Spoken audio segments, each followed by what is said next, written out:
Praise the lord. అందరికీ వందనాలు. మన ప్రాతకాల ప్రార్థన ప్రారంభించుకుందాం. పిల్లరా, ప్రార్థన చేసుకుందాం. పూజ్యుడా, పరిశుద్ధుడా, మహాగణుడా, మహోన్నతుడా, సర్వాధికారి యేసయ్య, మీకే స్తుతులు స్తోత్రాలు వందనాలు చెల్లించుకుంటున్నాం నాయన. మరొకసారి మీ కృప చొప్పున మీ దయలో దేవా మరి తండ్రి నాయన, మీ చిత్తంలో ఈ విధంగా చేరడానికి మాకు ఇచ్చినటువంటి ఈ మంచి దేవా సమయం కొరకు మీ స్తోత్రాలు వందనాలు చెల్లించుకుంటున్నాం. దేవా మరి తండ్రి ప్రభువా, వేకువజామున మీ ముఖ దర్శనాన్ని చేసుకోవడానికి మాకు ఇచ్చినటువంటి ఈ భాగ్యం కొరకు మీ స్తోత్రాలు. దేవా, స్తుతితో మిమ్మల్ని ఎదుర్కోవడానికి, అలాగే ప్రార్థనతో మిమ్మల్ని ఎదుర్కోవడానికి మాకు ఇస్తున్నటువంటి ఈ శ్రేయస్కరమైన సమయం అంతటి కొరకు మీ స్తోత్రాలు చేయించుకుంటున్నాం.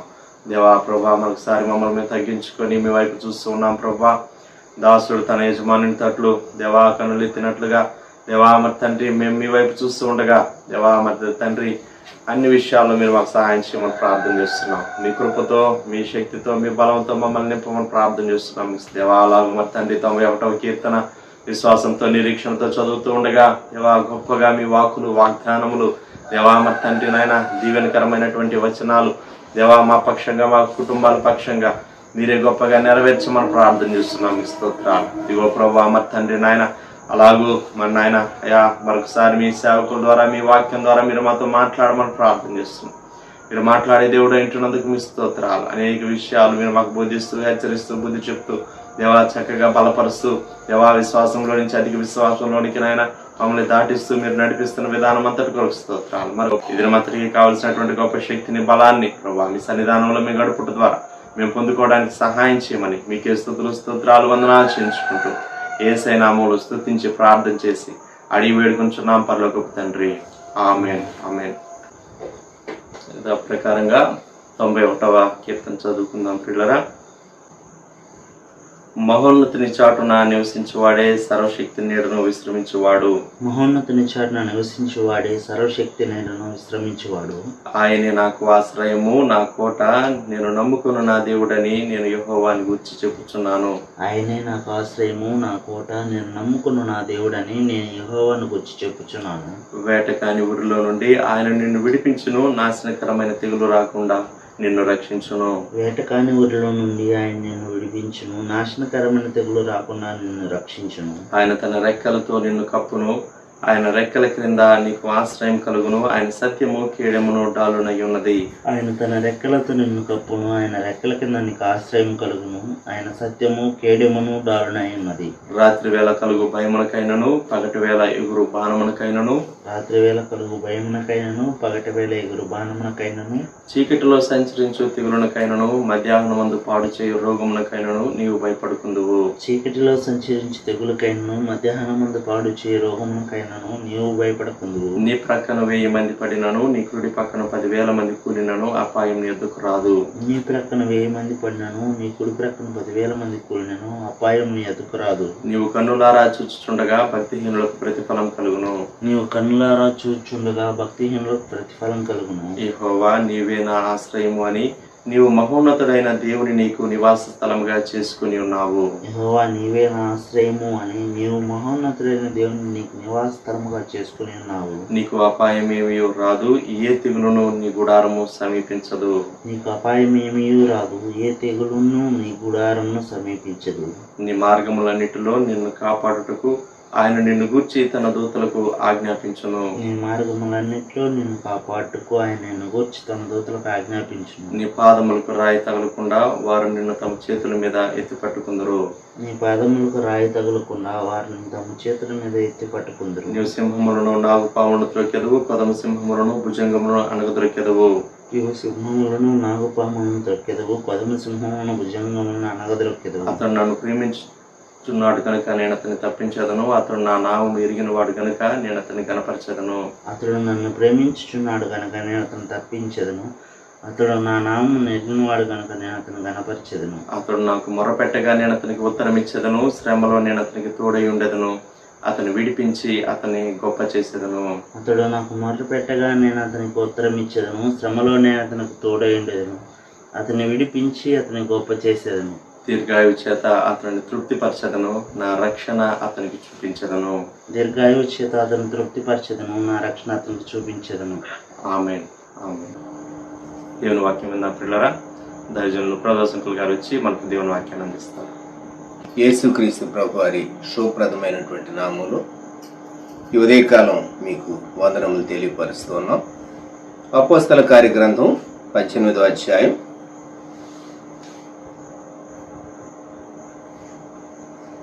9-10 వచనాలు. అపోస్తల కార్య గ్రంథం 18వ అధ్యాయం 9-10 వచనాలు.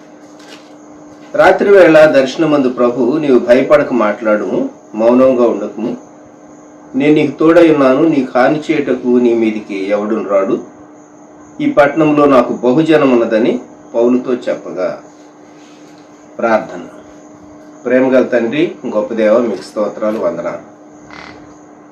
ఈ ఉదయకాలం మీ సన్నిధానంలో తండ్రి, ప్రాతకాల గడియల్లో షారూన్లో జరుగుతున్నటువంటి డివోషన్ ఆన్లైన్లో వీక్షించున్న బిడ్డలు, వారి కుటుంబాలను దీవించి బలపరిచి మీ వాక్యం ద్వారా మీరు మాతో మాట్లాడి మహిమను పొందండి. యేసుక్రీస్తు ప్రభు నామములో వేడుచున్నాం తండ్రి, ఆమేన్. ప్రియమైన వారులారా, ఈ ఉదయకాలం పౌలు భక్తుడు తాను కొరింథులో ఉన్నప్పుడు జరిగినటువంటి వృత్తాంతం మనం అపోస్తల కార్య గ్రంథం 18వ అధ్యాయంలో చదువుతున్నాం. మొదటి వచనంలో తాను ఏథెన్సు నుండి బయలుదేరి కొరింథుకు వచ్చాడని, తర్వాత కొరింథులో యేసుక్రీస్తు ప్రభువే మెస్సియా అని సాక్ష్యం ఇచ్చినందుకు యూదులు తనను వ్యతిరేకించారని, దూషించారని, తాను యూస్తు ఇంటికి వెళ్ళాడని 7వ వచనంలో, అక్కడ క్రిస్పు తన ఇంటి వారందరితో యేసు ప్రభునందు విశ్వాసం ఉంచాడని, కొరింథీయుల్లో అనేకులు విశ్వసించి బాప్తిసం పొందారని 8వ వచనంలో వ్రాయబడి. దేవుని వాక్య పరిచర్యకు ఆటంకాలు కలుగుతూ ఉంటాయి. వ్యాపారస్తులు వాళ్ళ వస్తువులు అమ్ముకుంటే ఎవరు ఆటంకపరచరు. ఓ క్రొత్త పేస్ట్ మార్కెట్లోకి వచ్చింది, లేక ఎవరో స్టీల్ వస్తువులు అమ్ముతున్నారు, పాత వస్తువులు తీసుకుంటున్నారు, ఇంకేదో ఇస్తున్నారు, ఇంకేదో క్రొత్త వస్తువు ఒకటి కనిపెట్టారు, దాన్ని మార్కెట్ చేస్తూ ఉన్నారు. ఆ కేకలు వేస్తూ వాళ్ళు మార్కెట్ని, తమ ప్రోడక్ట్ని సేల్ చేస్తూ ఉంటే ఎవరు అభ్యంతర పెట్టరు. యేసు ప్రభువు గురించి చెప్తే అభ్యంతర పెడతారు. ఇండియా దేశంలో కానివ్వండి, అది ఏ దేశంలోనైనా కానివ్వండి. ఎందుకంటే మనుషులకి ఈ బుద్ధి. ఒక వస్తువుని కనిపెట్టి ఆ వస్తువును ఉత్పత్తి చేసి వ్యాపార ప్రమోషన్ కోసం వాళ్ళ వస్తువుని గురించి క్యాన్వాస్ చేస్తుంటే ఎవరు అబ్జెక్ట్ చేయరు. అదే యేసుక్రీస్తు ప్రభు సువార్త చెప్తే అబ్జెక్ట్ చేస్తారు. ఇక్కడ జరిగింది అదే. కొరింథు పట్టణంలో పౌలు భక్తుడు సువార్త చెప్పాడు. ఎక్కడికి వెళ్ళి చెప్పాడు అంటే యూదుల దగ్గరికి వెళ్ళి చెప్పాడు. ఇశ్రాయేలీయులు నశించిన గొర్రెల యొద్దకు వెళ్ళమని చెప్పినటువంటి ప్రభు ఆజ్ఞ శిష్యులకు పౌలు గారు ఇక్కడ మొట్టమొదట సమాజ మందిరంలోనికి వెళ్ళి చెప్పాడు. వాళ్ళు ఎదురాడేరు, 6వ వచనం, దూషించారు. అప్పుడు పౌలు వస్త్రాలు దులుపుకున్నాడు. అంటే నా వస్త్రాల మీద ఉన్న దుమ్ము కూడా రేపు సాక్ష్యం ఉంటుంది. ఏ పట్టణం అయినా సరే మీరు సువార్త చెప్పినప్పుడు మీ మాట నిరాకరిస్తే ఆ పట్టణం బయట ఆ దుమ్ము దులిపేయమని చెప్పాడు ప్రభు గారు. విమర్శ చేసే రోజు ఆ ధూళి సాక్ష్యం ఇస్తుంది అన్నాడు. జ్ఞాపకం పెట్టుకుందాం. చెప్పకపోతే సువార్త యేసుక్రీస్తు ప్రభు పాప విమోచనకర్త, సమాధానకర్త, నిజమైన దేవుడు, రక్షకుడు, శిలువలో ప్రాణం పెట్టి మనుషులందరి పాపముల కొరకు రక్తం చిందించినటువంటి దేవాది దేవుడు ఆయనే. ఆయన విశ్వసించడం ద్వారా భక్తిహీనుడు నీతిమంతుడవుతాడు, భ్రష్టుడు శ్రేష్ఠుడిగా మారిపోతాడు. యేసుక్రీస్తు ప్రభు రక్తం ప్రతి పాపమును కడిగి శుద్ధి చేస్తుందని శుభవార్త చెప్పాలి. చెప్పలేదనుకండి, ఆ దోషం మన మీద ఉంటుంది, వారి రక్తం మన చేతుల మీద ఉంటుంది. చెప్పామనుకండి, మన పాదాల దుమ్ము, మన వస్త్రాల మీద ఉన్న దుమ్ము ఒకనాడు సాక్ష్యం దేవుని సన్నిధిలో, దేవా మేము వినలేదు, మా పట్టణానికి మా గ్రామానికి ఎవరు రాలేదు, మాకెవరు సువార్త చెప్పలేదంటే దేవుడు ఆ ఫిల్మ్ బయటికి తీయిస్తాడు. స్క్రీన్ మీద కనబడుతూ ఉంటుంది, ఇదిగో వాళ్ళ వస్త్రాల మీద వాళ్ళ కాళ్ళ మీద ఉన్నటువంటి దుమ్ము మీ మీద సాక్ష్యం చెప్తుంది. ఈ ప్రజలు, ఈ దైవజనులు, ఈ సువార్థికులు, ఈ ఇరుగు పొరుగు వారు, ఈ సహ ఉద్యోగస్తులు పలాని వ్యక్తి పలానప్పుడు ఈ వ్యక్తికి సువార్త చెప్పారు, మేము సాక్ష్యం. ధూళి సాక్ష్యం ఉంటుంది దేవుని సన్నిధానంలో. పౌలు భక్తుడు తన వస్త్రాలను దులుపుకున్నాడట. అపోస్తల కార్యములు 18:6. మీ నాశనమునకు మీరే ఉత్తరవాదులు, నేను నిర్దోషిని, ఇక మీదట అన్యజనుల యొద్దకు పోవద్దు. ఎవరు నిరాకరిస్తే దేవుడు ఆ కృప ఇంకొకరికి అనుగ్రహిస్తాడు. కొరింథులో అనేకులు విశ్వసించారు, బాప్తిసం పొందారు. 8వ వచనం. ఇప్పుడు 9వ వచనం, 10వ వచనం. ఈ పట్టణంలో నాకు బహుజనం ఉన్నది. ఈ ఉదయకాలం నా అంశం ఏంటంటే, మనం చాలా మార్లు నేను ఒక్కడనే అని కృంగిపోతూ ఉంటాం, భయపడుతూ ఉంటాం. అపోజిషన్ను చూచి, వ్యతిరేకించే వారిని చూచి, తిరస్కరించే వారిని చూచి మనం భయపడుతూ ఉంటాం. మన భయం దేవునికి తెలుసు. ఇక్కడ పౌలు భక్తునితో దేవుడు చెప్తున్నాడు, దూత కాదు ఆయనే, రాత్రి వేళ దర్శనమందు ప్రభు కనిపిస్తూ ఉన్నది, దూత కనిపించి మాట్లాడుతూ ఉన్నది. ప్రత్యక్షతలు నానా విధములుగా ఉన్నాయి. వాగ్దానం ద్వారా, వాక్యం ద్వారా మాట్లాడటం ఉన్నది. నీవు భయపడక మాట్లాడుము, మౌనముగా ఉండకుము. ఏ దమస్కు మార్గములో సౌలును దర్శించి సువార్త కొరకు తను పిలిచాడో, ఏర్పరచుకున్నాడో, తన ప్రత్యక్షత అనుగ్రహించాడో ఆ ప్రభు ఈ కొరింథు పట్టణంలో పౌలు భక్తునితో చెప్తున్నాడు, నేను నీకు తోడై ఉన్నాను, నీకు హాని చేయుటకు నీ మీదికి ఎవడును రాడు. ఈ పట్టణంలో నాకు బహుజనం ఉన్నది. ఈ పట్టణంలో నాకు బహుజనం ఉన్నది.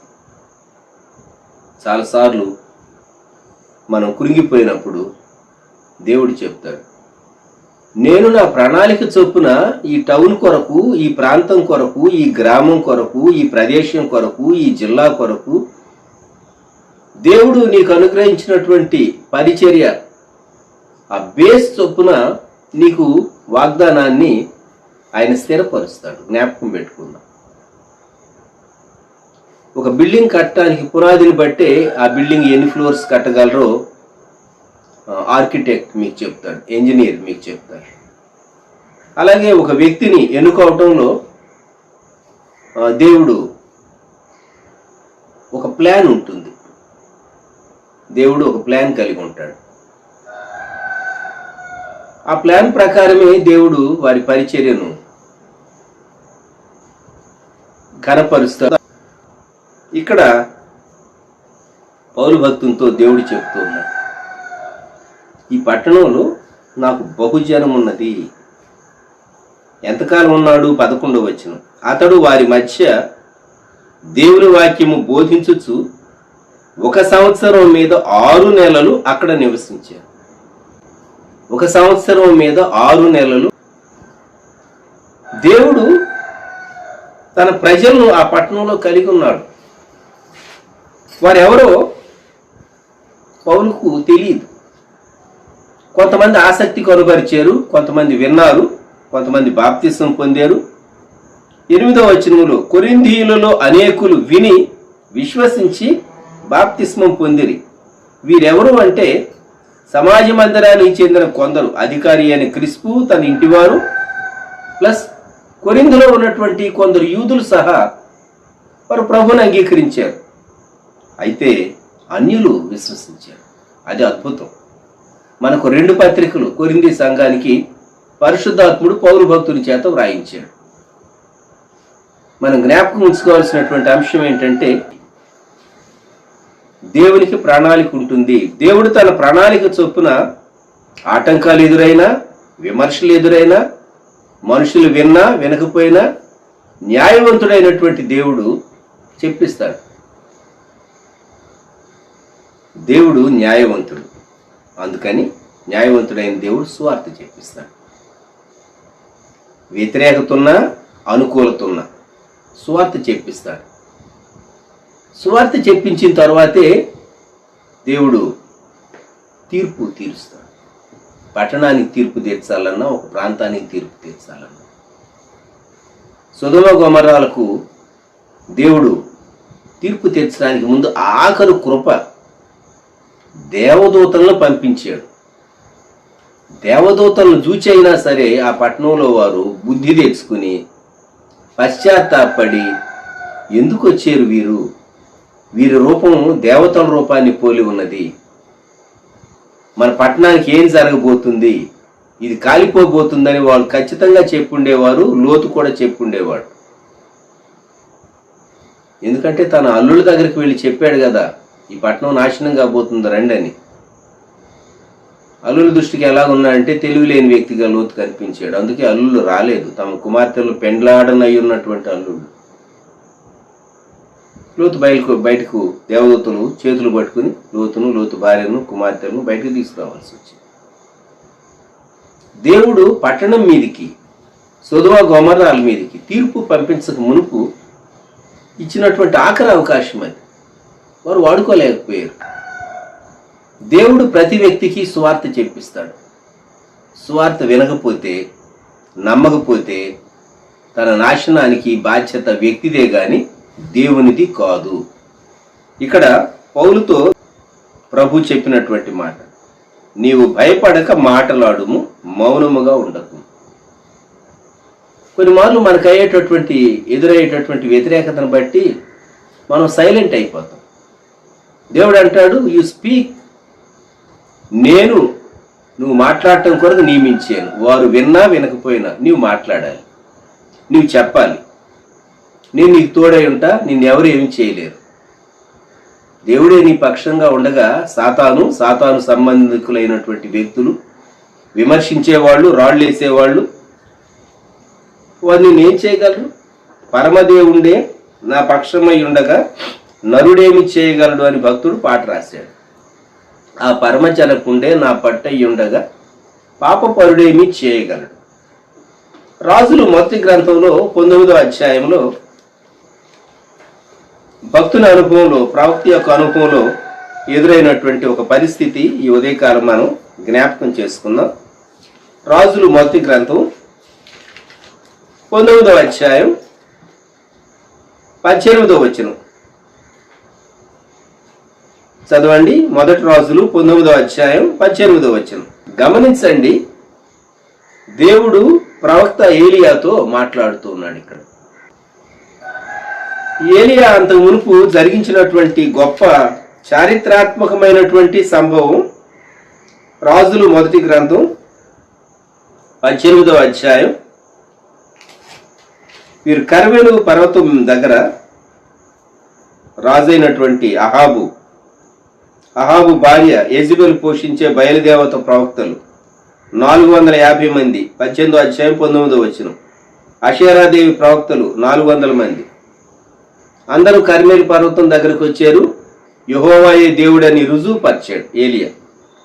2 తలంపుల మధ్య ప్రజలు ఉన్నారని 21వ వచనంలో, ఎన్నాళ్ళు మట్టుకు మీరు 2 తలంపుల మధ్య తడబడుచుందరు, యెహోవా దేవుడైతే ఆయనను అనుసరించుడి, బయలుదేవుడైతే వారిని అనుసరించుడని ప్రకటన చేయగా జనులు అతనికి ప్రత్యుత్తరంగా ఒక మాట అయినను పలుకకపోయారు.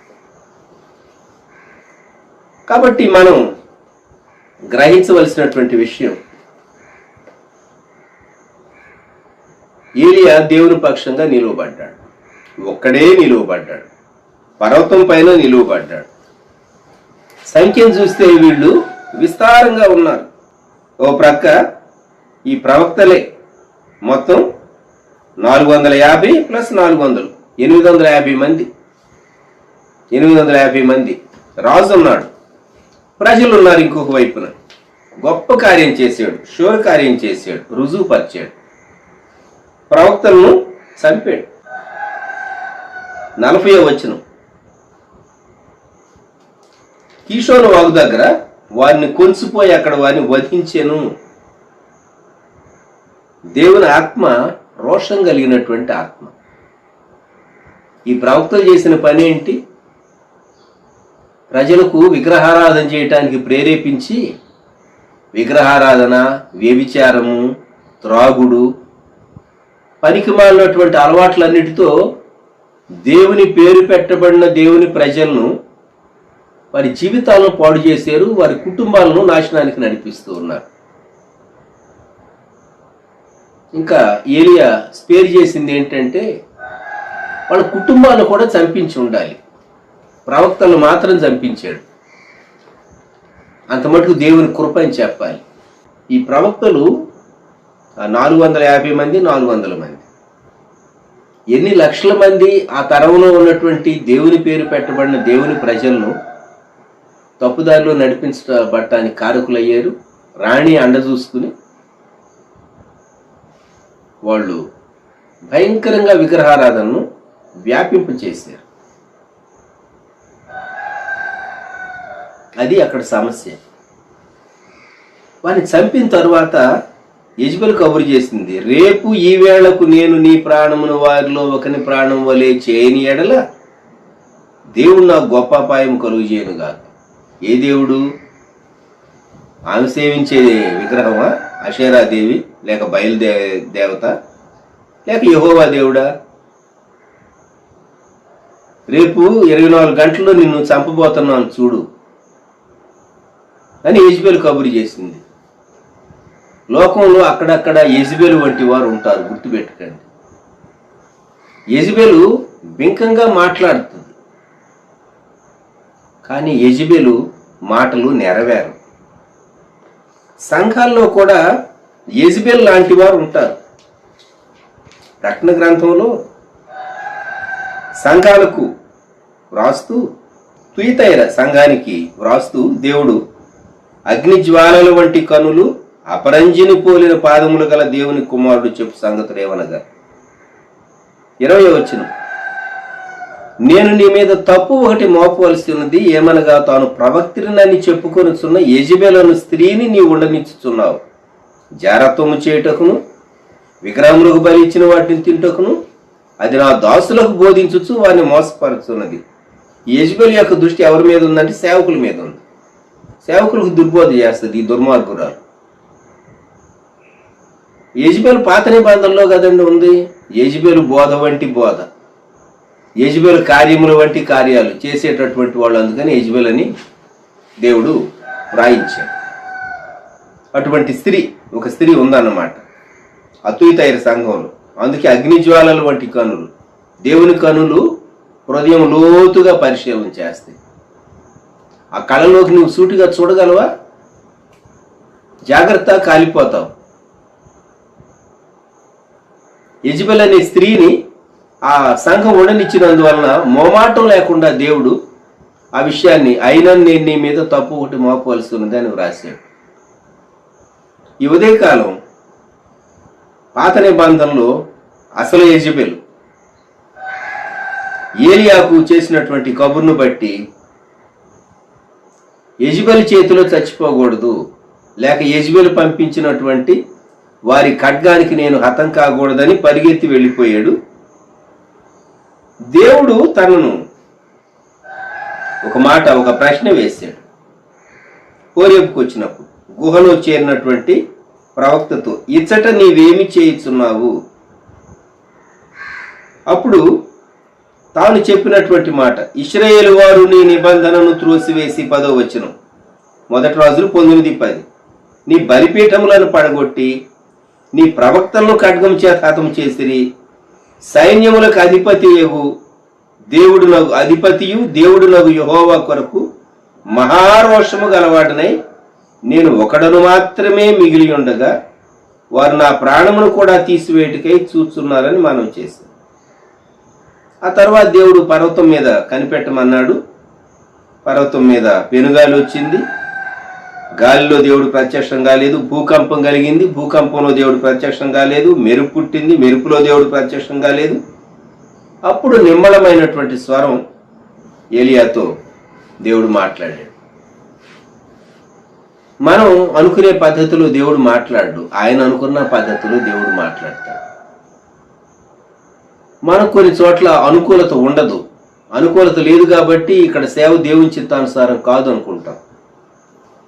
అయితే దేవుడు తన చిత్తం అక్కడ ఉన్నప్పుడు ఆటంకం ఉన్నా సరే వెళ్ళు, ఇది నా చిత్తం, నువ్వు చేయాలి అంటాడు.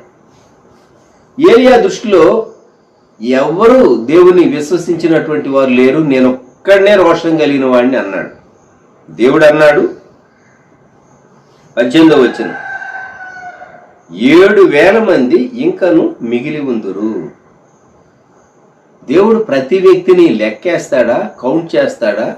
ఎస్, ప్రతి వ్యక్తిని లెక్కేస్తాడు, ప్రతి కుటుంబాన్ని లెక్కేస్తాడు.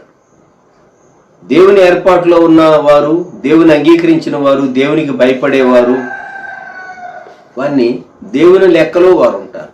7,000 మంది ఇశ్రాయేలీలో ఇంకా ఉన్నారు. ఏలియాను ఒక్కడివే అనుకుంటున్నావేమో, కాదు కాదు. ప్రవక్త ఎంత రాంగ్ ఎస్టిమేషన్ వేసాడు. ప్రవక్తకి ఎవరు కనబడలా, దేవునికి 7,000 మంది కనబడ్డారు. ఏమందమ్మాను? వారికి భక్తి ఉన్నది, అది బయటపడలేదు. వారు అహాబు యెజెబెలుకు భయపడి వారి భక్తిని వెల్లడిపరచుకోలేదు. అయితే వారి అంతరంగంలో, వారి హృదయంలో ఏమన్నదంటే, మేము నిజమైనటువంటి దేవుని సేవించేటటువంటి, దేవుని పేరు పెట్టబడిన దేవుని ప్రజలము, మా దేవుడు యెహోవాయే, బయలుదేవత కాదు, అష్టారోత్ దేవత కాదు. బయలుదేవతలు, అష్టారోత్ దేవతలు మనుషులు ఇన్వెంట్ చేశారు, మానవుడు ఇన్వెంట్ చేసిన సిస్టమ్. గమనించండి, ఈ రోజుల్లో కూడాను మనిషి ఒక వరల్డ్ సిస్టాన్ని ఇన్వెంట్ చేసి ఇదే ఫాలో కండి అని మన బ్రెయిన్ మీద దాడి చేస్తూ ఉంటాడు. ఆ దాడి నుండి తప్పించుకొని నిజమైనటువంటి దేవుని ప్రజలు ఆరాధించాలి, నిజమైన దేవుని తెలుసుకోవాలి సరైన రీతిగా ప్రభు కోసం. ఇక్కడ నా అంశం ఏంటంటే,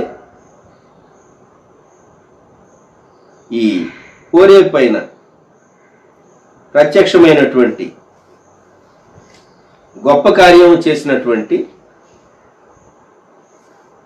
దేవాది దేవుడు తాను అగ్నిని పంపించి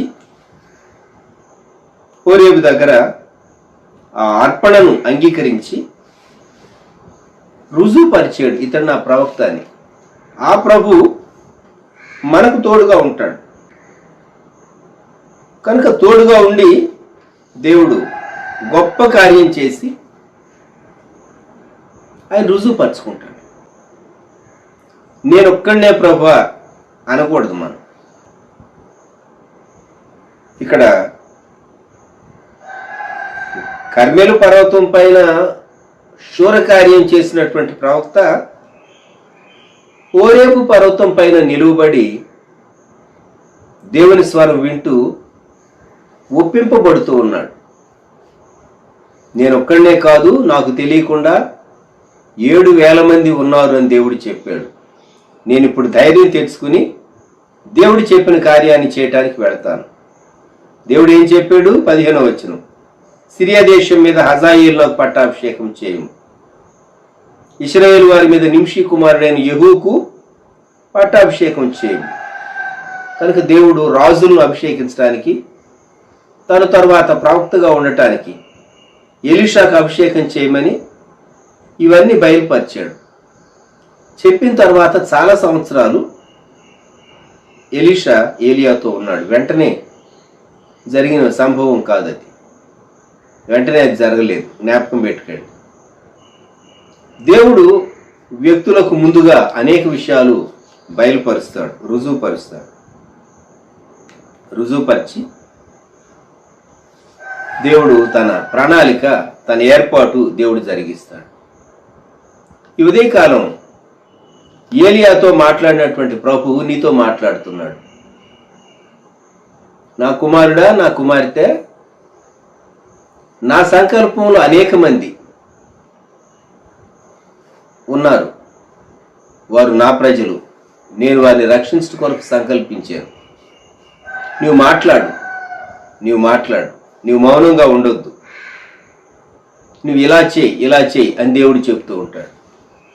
నువ్వు ఒక్కడవే అని చెప్పేసేసి నువ్వు దిగులు పడనక్కర్లేదు. రాజుల 2వ గ్రంథంలో కూడా 6వ అధ్యాయం 17వ వచనంలో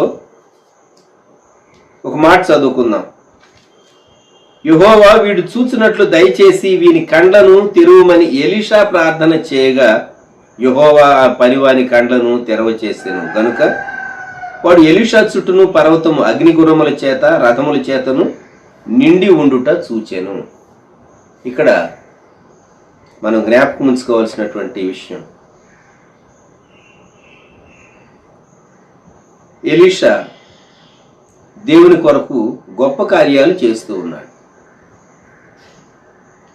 ఎలీషాకు దేవుడు కొన్ని విషయాలు బయలుపరుస్తూ ఉన్నాడు. ఇప్పుడు సిరియా దేశం ఉన్నదే, ఆ సిరియా దేశమే ఇక్కడ 2వ రాజుల గ్రంథంలో 6వ అధ్యాయం మనం చదువుకున్న సంఘటన జరిగిన దినాల్లో ఆ సిరియా దేశంలోనే ఇశ్రాయేలీయులతో యుద్ధం చేయాలని ఆయన తన సేవకులతో మిలిటరీ ఆ సైన్యాధిపతులతో మాట్లాడేవాడు. ఆయన అక్కడ మాట్లాడేవాడో లేదో ఆ మెసేజ్ ప్రవక్తకు తెలిసిపోయేది. ఎలా తెలిసిపోయేది? ఎవరైనా సీక్రెట్గా మెసేజ్ తనకు పంపించేవాళ్ళ? ఈ రోజుల్లో ఉన్నట్టు సెల్ ఫోన్స్ ఏమీ లేవే. లేక ఏ విధంగా ఆ మెసేజ్ ఈయన కమ్యూనికేట్ అయింది? ఆత్మలో అందుకునేవాడు. జ్ఞాపకం పెట్టుకోనండి,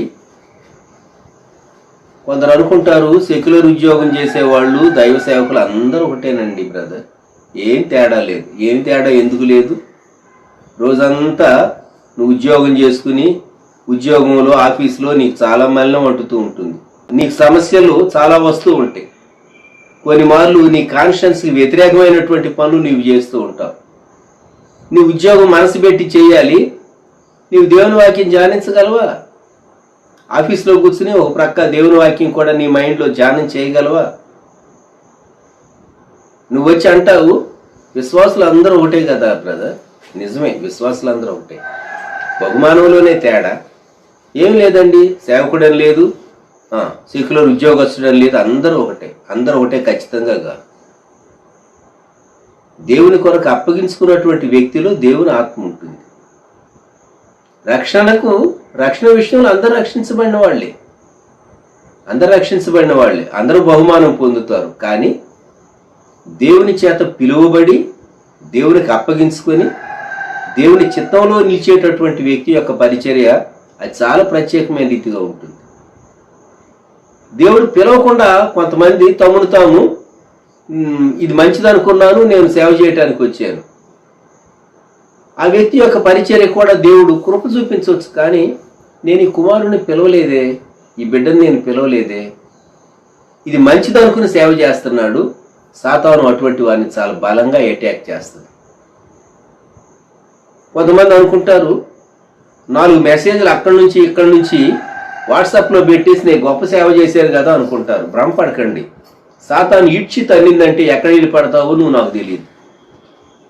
సాతాను అంటది నువ్వు దేవుని సేవ చేస్తావా, నీ కథ నాకు తెలియదా, నువ్వు నా రాజ్యంలో ఉండి నాకు ద్రోహం చేస్తావా, నేనేం చేస్తానో చూడని చెప్పేసేసి తల్లిందంటే పోయి బంగాళాఖాతంలో పడతాడు. అడ్రస్ ఉండడు కొన్ని సంవత్సరాల పాటు. దేవుని సేవించడానికి మొదట ఆత్మశుద్ధిగా ఉండాలి. సేవ చేయాలి అంటే దేవుని పిలుపు, దేవుని ఏర్పాటు ఉండాలి. దేవుని ఆదేశం అందుకునేటటువంటి వ్యక్తిగా ఉండాలి. ఏదో టీచర్ పాఠం చెప్పినట్టు బైబిల్ చదివి 4 మాటలు చెప్తే సేవ చేసాను ఎప్పుడు భ్రమపడకూడదు మనిషి. దేవుడు ఏది చెప్పమన్నాడు? దేవుడు అది చెప్పమన్నాడా? నీ ఉద్రేకాన్ని బట్టి చెప్పావా? నీకు వచ్చు కాబట్టి అది చెప్పావా, లేదా దేవుడు చెప్పమంటే చెప్పావా? కొన్నిసార్లు మరియా మార్తా లాజరు కథ సంవత్సరంలో 5 సార్లు 6 సార్లు అన్నా వింటాం మనం. ఎందుకో తెలుసునా? వాళ్ళకి అది ఇష్టమైన పాసేజీ కాబట్టి ఆ బోధకుడు అదే సెలెక్ట్ చేసుకుంటాడు. ఇలా చూస్తే లూథరన్ చర్చెస్లో ఇంకా కొన్ని చర్చెస్లో సంవత్సరం అంతటికి చదవలసిన వాక్య భాగాలు, ప్రసంగాంశాలు స్కెడ్యూల్ వేస్తారు వాళ్ళు. పత్రిక పాఠం, సువార్త పాఠం, పాత నిబంధన పాఠం అని. అది మంచిదేనా అని అనిపిస్తూ ఉంటుంది కొన్నిసార్లు. మనం బైబిల్ అంతా టీచ్ చేయట్లేదు. నేను షారోన్ విశ్వాసాలను ఉద్దేశించి చెప్తూ ఉన్నాను, మనం బైబిల్ అంతా వింటలేదు. ఏదో కొన్ని భాగాలు బోధకులకు తెలిసినవి అవే మనం వింటూ ఉంటాం. విచారకరం కదా. ఇక్కడ సిరియా రాజు ఏమనుకున్నాడో ప్రవక్తకు తెలిసింది ఎలీషాకు. ఎలా తెలిసింది? ఎలీషా ఆత్మజ్ఞానం కలిగినటువంటి వాడు. ఎలీషాకు ఆ ప్రత్యేకమైనటువంటి వరం దేవుడు ఇచ్చాడు. దేవుడు పిలవకుండా, దేవుడు చెప్పకుండా నీ సొంత ఉద్దేశం చొప్పున వచ్చి దేవా నాకు వరం ఏమంటే ఇస్తే ఇవ్వచ్చు ఆయన. కానీ పిలిచిన వ్యక్తికి దేవుడు వరమిచ్చి వాడుకుంటాడు. ఎలీషాతో నేను సమానం అని ఎలీషా సేవకుడు అనుకుంటే అతడు అంత తెలివి తక్కువ వ్యక్తి ఇంకొకళ్ళు ఉండరు. గుర్తుపెట్టుకోండి. కొన్నిసార్లు మనం ఏమనుకుంటామంటే ఆత్మ విషయాలు గ్రహించక, వివేచింపక,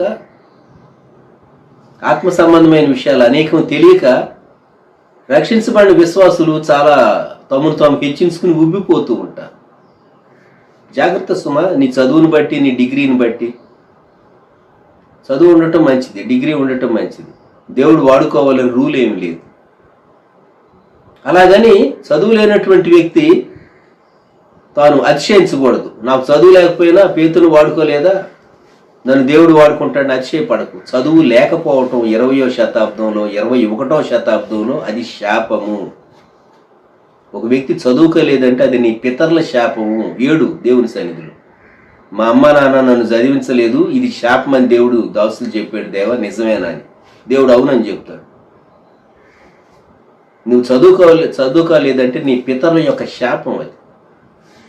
ప్రపంచమంతా చదువుకుంటున్నటువంటి కాలంలో, ప్రభుత్వం ఉచితంగా విద్య చెప్పే కాలంలో నాకు చదువు రాదు అయినా నేను చాలా గొప్ప విశ్వాసిని అని అనుకుంటే నువ్వు విశ్వాసివే కాదని చెప్పను నేను.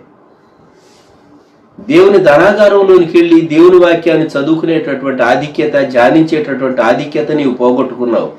నీవెంత పోగొట్టుకున్నావు నీకు అర్థమైందా? నువ్వు కనీసం ఒక వయసు వచ్చిన తర్వాత అయినా వయోజన విద్య అభ్యసించి అయినా బైబిల్ చదువుకోవటం నువ్వు ఎందుకు నేర్చుకోలేదు? ఇక్కడ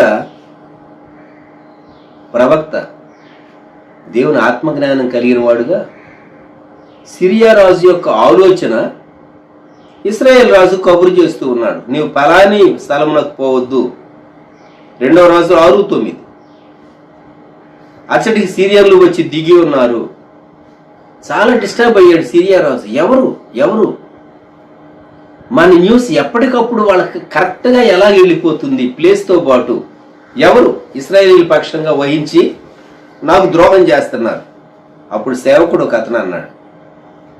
12వ వచనం, అతని సేవకుల్లో ఒకడు, రాజువైన నా ఏలినవాడ, ఇశ్రాయేల్ రాజు పక్షమున ఎవరినూ లేరు గాని ఇశ్రాయేల్లోనున్న ప్రవక్తకు ఎలీషా మీ అంతఃపురమందు మీరు అనుకొనిన మాటలు ఇశ్రాయేల్ రాజునకు తెలియజేయను. నీవు నీ మనసులో ఏమనుకుంటున్నావో దేవుడు తన సేవకుడికి ముందే చెప్పేసేస్తాడు. నీ మనసులో ఆలోచన రాగానే నీవు ఒక కీడు దేవుని ప్రజలకు చేయాలని ఉద్దేశించి నీవు ఆలోచించేటప్పుడు వెంటనే దేవుడు తన దాసునికి బయలుపరిచి తన ప్రజలకు కీడు తప్పిస్తాడు. అర్థమవుతుందా? దేవుని పరిచర్య అనేది దేవుని ఆత్మ యొక్క ఆదేశాన్ని బట్టి, దేవుని శక్తిని బట్టి జరిగేది. మానవుడు నాకు అంత బలం ఉన్నది, నాకు ఇంత బలం ఉన్నది, నాకు అంత డబ్బు ఉన్నది, నాకు ఇంత డబ్బు ఉన్నది, నాకు అంత చదువు ఉన్నది, ఇంత చదువు ఉన్నది, అంత హోదా ఉన్నది, ఇంత హోదా ఉన్నది, నాకేం తక్కువ, నేను చెప్తే ఆత్మలు రక్షణ పొందుతారు అని మనం అనుకోకూడదు. చదువుకున్న వారిని దేవుడు వాడుకుంటాడు, చదువు లేని వారిని కూడా పరిమితంగా దేవుడు వాడుకుంటాడు. కానీ చదువు లేని వారు అతిశయించి ప్రపంచ దేశాలన్నింటిలో నన్ను వాడుకో ప్రభా అని పిచ్చి ప్రార్థనలు చేస్తే ప్రపంచ దేశాలన్నిటి కొరకు నువ్వు ప్రార్థన మాత్రం చేయగలవు. అంతేగాని దేవుడు నిన్ను వాడుకోవాలని నువ్వు కోరుకున్నా అది సాధ్యం కాదు. కొన్ని పద్ధతులు ఉన్నాయి, కొన్ని ప్రొసీజర్స్ ఉన్నాయి. దేవుడు ఎప్పుడు ఆ క్రమాలు ఏర్పరిచినటువంటి దేవుడు వాటిని వైలేట్ చేయడు. మనం బయటికి వెళ్ళి దేవా నేను నోరు తెరుస్తున్నాను, వర్షం కురిపించు, నేను మంచినీళ్ళు తాగాలని ఎవరన్నా ప్రార్థన చేస్తే దేవుడు చేస్తాడా? అదేమంటే మీరు నా నామం నన్ను ఏమి అడిగినా నేను చేస్తానన్నావు కదా ప్రభు అని రాంగ్గా కోట్ చేయకూడదు. దేవుని వాక్యం ఎప్పుడు చేస్తాడు, ఎందుకు చేస్తాడు, ఎందుకు చేయాలి, దానికి జస్టిఫికేషన్ ఏంటి, దానికి జస్టిఫికేషన్ దేవుడు ఇస్తాడు. నువ్వు సరైన రీతిగా అడిగితే. నువ్వు సరైన రీతిగా అడగలేదు అనుకోండి, దేవుడు చేయడు. నీవు అడిగినటువంటి మనవి దేవుని చిత్తానుసారమైంది అయితే, అది అవసరమైతే, అది ఇతరులకు కీడు కలిగించింది అయితే, అది దేవుని వాక్యానుసారమైంది అయితే, అది పవిత్రమైంది అయితే, మంచి ఉద్దేశంతో అడిగింది అయితే, ఇతరుల యొక్క మనవులు వాటితో క్లాష్ కానిదైతే, నీకంటే భక్తులు ఎంతో మంది ఉన్నారు, అప్పుడు దేవుడు నెరవేరుస్తాడు. ఇక్కడ 2 రాజులు 6వ అధ్యాయంలో పర్వతం చుట్టూ అగ్ని గుర్రములు, అగ్ని రథాలు ఉన్నాయి. ఎలీషా చుట్టూ కాపుదల కొరకు పంపించాడు. నీకు వచ్చే సమస్య దేవునికి ముందే తెలుసు. నీ భయపడొద్దు. నీ చుట్టూ ఎవరున్నారు? ఎలీషా ఉన్నటువంటి పట్టణం చుట్టూ 14వ వచనంలో గొప్ప సైన్యం వారు రాత్రి వేళ వచ్చి 4 దిశలను పట్టణమును చుట్టుకొనగా, ఆ పట్టణం కొండ మీద ఉన్నది కాబట్టి అక్కడ ఎలీషా చుట్టూను పర్వతం అగ్నిగుర్రముల చేత రథముల చేత నిండి ఉండుట ఎలీషా యొక్క సేవకుడు చూచాడు. ఈ ఉదయకాలం దేవుడు నీకు చెప్తున్నాడు, నీ చుట్టూ అగ్ని రథాలను అగ్ని గుర్రాలను దేవుడు ఉంచాడు. నీవెరుగుదువా? నీవు ప్రభుకి ఇష్టడుగా, ప్రభుకి ఇష్టరాలుగా ఉండాలి. ఆయన సన్నిధాన వర్తనులుగా మనం ఉంటే అప్పుడు ప్రభు మనల్ని బలపరుస్తాడు. దైవజనుడు ఒక చక్కని పాట రాశాడు. ఒక్కడవని నీవు వడలిపోవద్దు, నీ ప్రక్క అనేకులు తెలుసునా, చిక్కవు నీవెవరి చేతిలోనైనను, చిక్కి పోవని నీకు తెలుసునా, చిక్కుబడవని నీకు తెలుసునా, సుక్కిపోవని నీకు తెలుసునా, క్రైస్తవ సంఘమా ఘనకార్యములు చేయు కాలము వచ్చును తెలుసునా, క్రీస్తు ప్రభు నీ క్రియల మూలముగా కీర్తి పొందునని తెలుసునా. ఇది మనం జ్ఞాపకం పెట్టుకుందాం. దేవుడు నీ చుట్టూ అగ్ని గుర్రాలు అగ్ని రథాలు ఉంచాడు. ఇప్పుడు యోబు గ్రంథంలోనికి రండి. యోబు గ్రంథం 1వ అధ్యాయం. దేవుని కాపుదల దేవుని బిడ్డలకు ఎలా ఉంటుందో మరలా జ్ఞాపకం చేసుకుంటూ ఉన్నాం. యోబు గ్రంథం 1వ అధ్యాయం 10వ వచనం. నీవు అతనికిని అతని ఇంటి వారికిని అతనికి కలిగిన సమస్తమునకు నువ్వు చుట్టూ కంచె వేసితివి కదా. ఎవరంటున్నారు ఈ మాట అంటే సాతాను అంటూ ఉన్నది. ఎవరితో అంటూ ఉన్నదంటే దేవునితో అంటూ ఉన్నది. ఎందుకు అంటూ ఉన్నదంటే యోబు భయభక్తులు కలిగినటువంటి వాడు, చెడుతనమును తన దగ్గరకు రానివ్వలేదు. యథార్థవర్తనుడు, న్యాయవంతుడు, భక్తి కలిగినటువంటి వాడుగా ఉన్నాడు. ఊజు దేశంలో తాను జీవించాడు. సలాల అని పిలువబడేటటువంటి ఆ ప్రాంతం ఇప్పుడు అదే పూర్వకాలం ఊజు దేశం. సో దేవుడు 3 విధాలైనటువంటి కాపుదల, 3 రకాలైనటువంటి కంచెలు వేశాడు.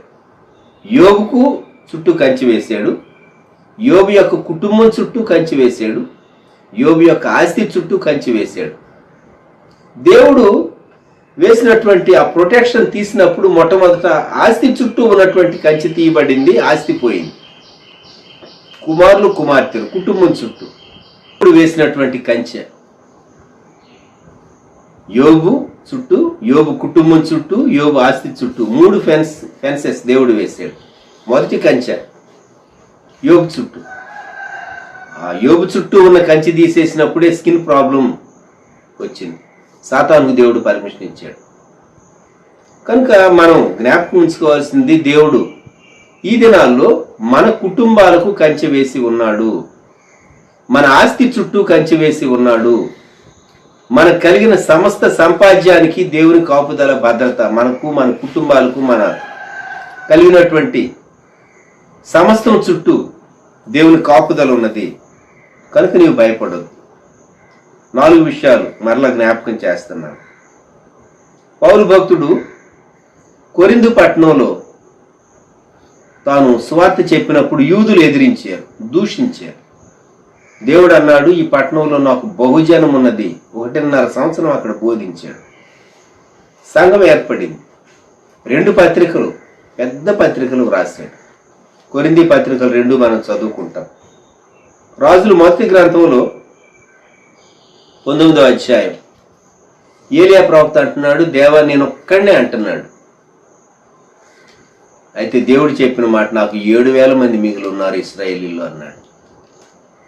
రాజుల 2వ గ్రంథం 6వ అధ్యాయంలో ఆ దోతాను అనేటటువంటి పట్టణం చుట్టుకున్నటువంటి సైన్యాన్ని చూచి అర్లీ అవర్స్లో పనివాడు కేక వేశాడు, అయ్యో నా ఏలినవాడా, వచ్చేసేసారు సైన్యం, సిరియా రాజు పంపించిన సైన్యం, మన పని అయిపోయింది, మనం చచ్చిపోతున్నాం, ఇంకా మనం అయిపోయాం, ఫినిష్. యెహోవా వీని కండ్లను తెరవచ్చి, దేవుడు పనివాని కండ్లను తెరవచేసినప్పుడు అగ్ని రథాలు అగ్ని గుర్రాలు చూడగలిగాడు. ఎలీషా చూచింది, పనివాడు ఎందుకు చూడలేకపోయాడు? అతని కన్నులు తెరవబడలేదు కనుక. మన కన్నులు తెరవబడాలి.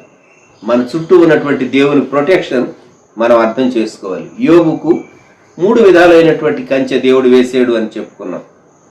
కీర్తన 91 ప్రతి ప్రాతకాలం మనం చదువుతూ ఉన్నాం. నీ ప్రక్కను 1000 మంది పడినను, నీ కుడి ప్రక్కను 10,000 మంది కూలినను. 1000 ప్లస్ 10,000 మొత్తం ఎన్ని వేలండి? 11,000. 11,000 మందికి అపాయం కలిగిన అపాయము నీ యొద్దకు రాదు. 12వ వచనంలో దేవుడు అంటాడు చూడండి, 91వ కీర్తనలో, ఒక దూత మన కాపుదల ఉంది, అనేక మంది దూతల. 91వ కీర్తన 12వ వచనం. 11వ వచనంలో, నీ మార్గములన్నింటిలో నిన్ను కాపాడక ఆయన నిన్ను గుర్చి తన దూతలకు ఆజ్ఞాపించును. 12వ వచనం, నీ పాదములకు రాయి తగులకుండా వారు నిన్ను తమ చేతుల మీద ఎత్తి పట్టుకుందరు.